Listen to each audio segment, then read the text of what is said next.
Okay, so we are going to start the RC circuit. RC circuit means R means resistor, C means capacitance. Those circuits which contain the resistance and the capacitance are known as RC circuits. RC circuit में जो है resistor भी होता है और capacitor भी होता है, और ये जो है सर्किट यूज़ होते हैं फॉर द डिले पर्पस और एनी अदर पर्पस. अब इसमें ये जो है क्या होता है कि हम इस सर्किट की ये देखना चाहते हैं कि जो कैपेसिटर पे जो चार्ज है वो फंक्शन ऑफ टाइम है, और वोल्टेज जो है that is also function of time, and current is also function of time. Because when initially time is zero, और आप कह सकते हैं कि जब टाइम स्टार्ट नहीं हुआ, टाइम पहले मतलब इस पे जो चार्ज है वो चार्ज ज़ीरो है कैपेसिटर पे, और उस वक़्त जो हो करंट होगा, अगर आप स्विच को पहले ओपन है उसके बाद अगर आप इसको क्लोज़ करें तो ये क्या होगा कि इसमें से करंट जो है स्टार्ट होगा फ्लो होना. लेकिन इनिशियली ऐसे कैपेसिटर पे चार्ज ज़ीरो है तो उस वक़्त सर्किट में से मैक्सिमम करंट फ्लो होता है. तो उस वक़्त जब टाइम ज़ीरो है, मतलब initially when time is zero और चार्ज कैपेसिटर पे ज़ीरो है, तो उस वक़्त करंट जो होगा कैपेसिटर पे वो मैक्सिमम होगा, और मैक्सिमम होता है V ओवर R. अब क्या होता है कि slowly because charge is function of time, जैसे इस पर चार्ज बढ़ती जाती है इस पर प्लस आती जाती है टाइम के लिहाज से, और इस पर नेगेटिव जैसे करंट, तो ये जो इसकी EMF इसमें पोटेंशियल डेवलप होगी, that potential will oppose the potential of the battery की EMF को कम करेगी. इस वजह से इस सर्किट में करंट डिक्रीज़ होता जाएगा टाइम के लिहाज से. हमें वो बिहेवियर देखना है करंट का, वोल्टेज का और चार्ज का, किस तरह सर्किट में वो फ्लो हो रही हैं. तो हम क्या करेंगे, यहाँ पे किरचॉफ लॉ KVL यूज़ करेंगे हम, और according to KVL sum of all voltage across the loop is zero. तो सबसे पहले हम स्टार्ट करते हैं बैटरी से, तो बैटरी से की EMF E है, और फिर हम आते हैं यहाँ पे रेजिस्टेंस में, तो करंट का डायरेक्शन J है, तो इसका मतलब है यहाँ पे ये जो वोल्टेज होगी वो डिसिपेट होगी, that will be I into R.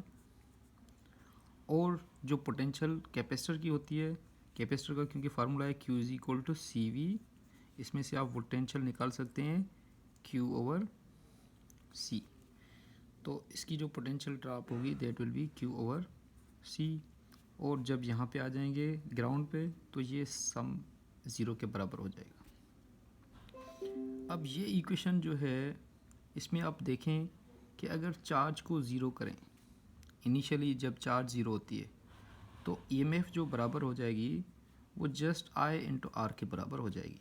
इसका मतलब है जितनी वोल्टेज सर्किट बैटरी प्रोवाइड कर रही है वो सारी की सारी रेजिस्टर में डिसिपेट हो रही है.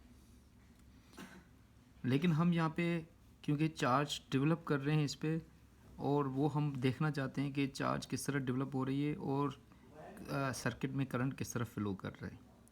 तो इसको हम मज़ीद सिंप्लीफाई कर सकते हैं. EMF इक्वल टू जिसे करंट बराबर है DQ over DT into R minus, इसको Q स्मॉल भी लिख सकते हैं हम, over C is equal to zero.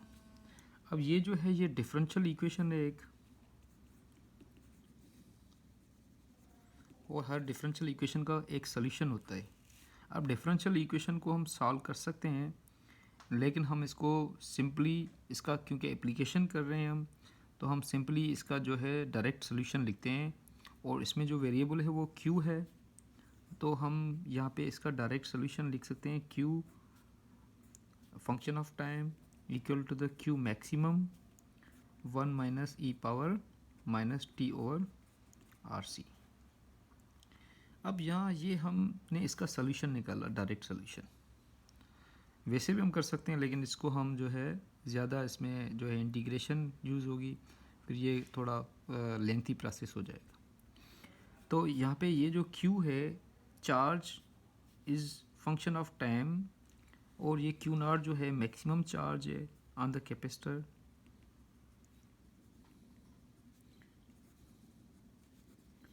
और यहाँ पे ये टर्म जो है आर सी, इसे कहते हैं टाइम कांस्टेंट। इसको भी हम डिफ़ाइन करने जा रहे हैं कि ये क्या होता है, और इसको हम जो है टाउ से रिप्रेजेंट करते हैं, tau is equal to R C.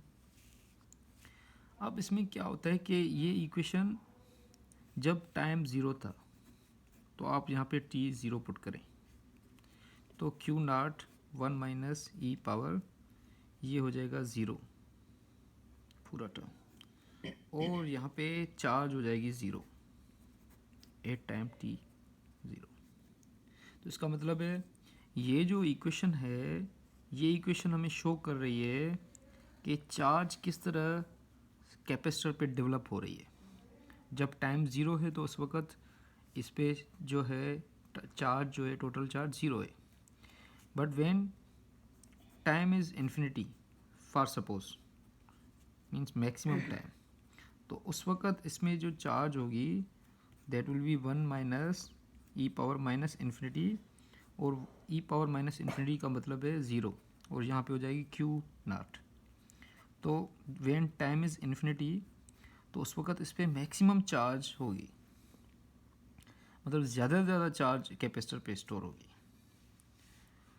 और हम ये भी देखना चाहते हैं यहाँ पे जो आर सी है, आर सी एक्सपोनेंट के ऊपर है, तो एक्सपोनेंट के ऊपर टाइम भी है, तो इसका डायमेंशन और इसका डायमेंशन सेम ही है। तो टाइम का डायमेंशन और आर सी का डायमेंशन सेम ही है, और आर सी एक टाइम कांस्टेंट है, और एक आर सी के बाद हम ये देखना चाहते हैं कि कैपेसिटर पे कितनी चार्ज आ जाती है, तो हम वो भी मालूम कर सकते हैं। वो भी वैल्यू पुट करें हम, अगर हम ये देखना चाहें कि एक टाइम कांस्टेंट के बाद मतलब आर सी के बाद इस कैपेसिटर पे कितनी चार्ज होगी, तो वो भी हम पुट कर सकते हैं। क्यू नाट 1 माइनस ई पावर माइनस, यहाँ पे अगर आर सी पुट करें और यहाँ पे आर सी पुट करें तो ये हो जाएगा क्यू नाट और 1 माइनस ई पावर माइनस 1, और ये अगर माइनस करेंगे तो ये हो जाएगा 0.63 ऑफ द क्यू नाट। तो एक टाइम कांस्टेंट के बाद जो कैपेसिटर पे चार्ज आ जाती है, या ऐसे आप ऐसा लिखेंगे 63% ऑफ द क्यू नाट, मतलब टोटल चार्ज जितनी होती है किस कैपेसिटर में, उसके 63% के बराबर जो चार्ज होती है एक टाइम कांस्टेंट के बाद उस पर आ जाती है कैपेसिटर पे। अगर इसको हम ग्राफिकली रिप्रेजेंट करें तो ग्राफिकली भी हम रिप्रेजेंट कर सकते हैं इसको। अगर ये टाइम है और ये चार्ज है, और हम देखेंगे इनिशियली टाइम जो है वो इसमें यहाँ पे जो है वो ज़ीरो है initially, when time is zero, तो उस वक्त चार्ज भी ज़ीरो है, तो यहाँ पे ज़ीरो है।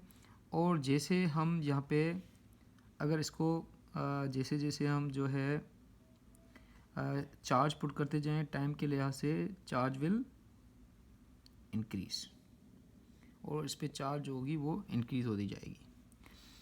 अब यहाँ पे ये जो है, यहाँ पे ये जो फंक्शन है जो हमने यहाँ पे करके आए हैं, यहाँ पे टी, जैसे जैसे टी बढ़ता जाता है तो वन में से ये पूरा जो टर्म है, क्योंकि ये नेगेटिव हो जाएगा जितना टी तो ज़्यादा नेगेटिव हो जाएगा, तो वन में से कम माइनस होगा। इसका मतलब है टाइम बढ़ने से चार्ज जो होगी वो इंक्रीज़ होती जाएगी।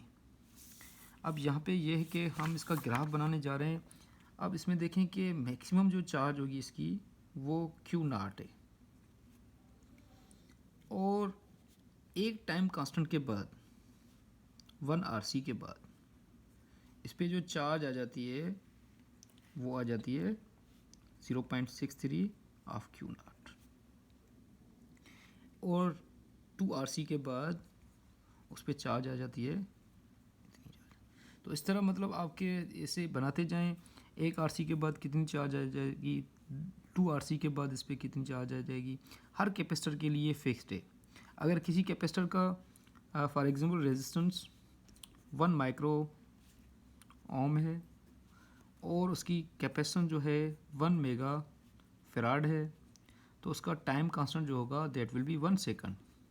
इसका मतलब है कि ये जो कैपेसिटर है it will be charged up to 63% of the full charge in 1 second. 1 second में 63% ऑफ द फुल चार्ज जो है वो उस पर इतनी चार्ज आ जाएगी 1 सेकंड के बाद।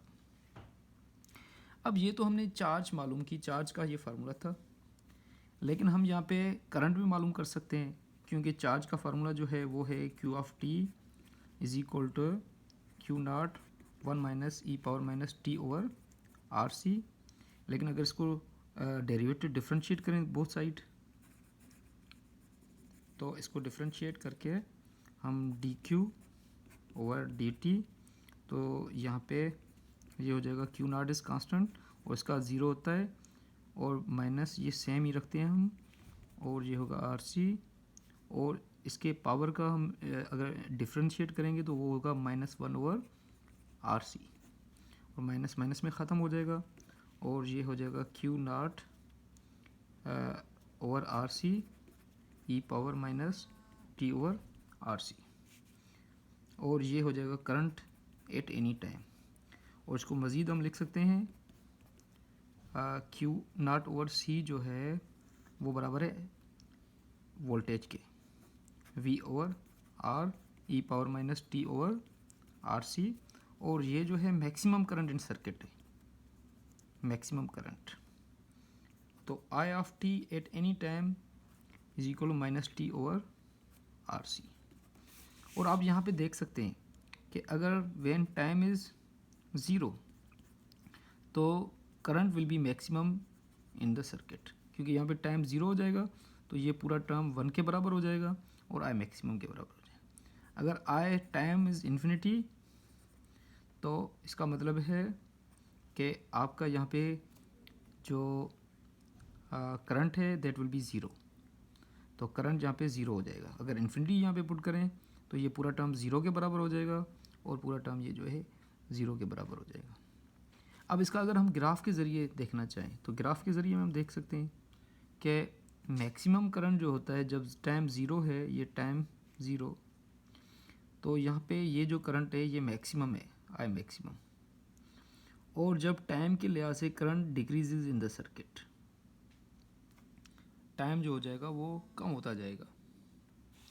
अब उसके बाद हम जो है वोल्टेज फाइंड करने जा रहे हैं। वोल्टेज जो है वो जो है मतलब कैसे फाइंड कर सकते हैं, क्योंकि हमें चार्ज का पता है, चार्ज जो है वो बराबर है Q नॉट 1 माइनस ई power minus T over R C. तो यहाँ पे हम दोनों साइड C को डिवाइड करें अगर, तो ये हो जाएगा वोल्टेज एट एनी टाइम, ये मैक्सिमम वोल्टेज 1 माइनस ई power minus T over R सी।